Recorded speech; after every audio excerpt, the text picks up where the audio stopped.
एक छोटा सा गांव था। गांव के पास एक घना जंगल था। जंगल के किनारे एक पुरानी कोठी थी। कोठी बहुत बड़ी और सुनसान थी। लोग कहते थे कि कोठी में भूत रहते हैं। गांव के लोग कोठी से डरते थे। कोई भी कोठी के पास नहीं जाता था। सूरज ढलने के बाद जंगल से अजीब आवाजें आती थीं। कुछ लोगों ने कोठी में रोशनी देखने का दावा किया था और कुछ ने तो चीखें भी सुनी थीं, लेकिन किसी को भी यकीन नहीं था कि कोठी में क्या था। राजू नाम का एक लड़का था। वह गांव में रहता था। राजू को कहानियां सुनना बहुत पसंद था। वह अक्सर अपने दादा से भूतों की कहानियां सुनता था। राजू को डर नहीं लगता था। वह उत्सुक था। वह जानना चाहता था कि क्या कोठी में सचमुच भूत हैं। एक दिन राजू ने फैसला किया कि वह कोठी के पास जाएगा।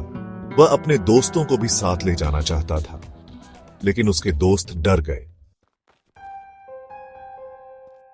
राजू अकेला ही कोठी की ओर चल पड़ा। शाम हो रही थी।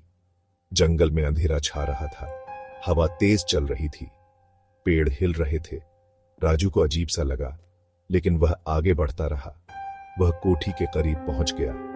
तभी उसे एक आवाज सुनाई दी, किसी बच्चे के रोने की आवाज। राजू डर गया। उसने इधर उधर देखा, लेकिन उसे कुछ दिखाई नहीं दिया। आवाज कोठी के अंदर से आ रही थी।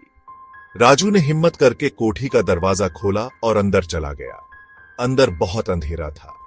राजू ने एक दिया स्लाई जलाई। उसने देखा कि कोठी के अंदर धूल और मकड़ी के जाले लगे हुए थे।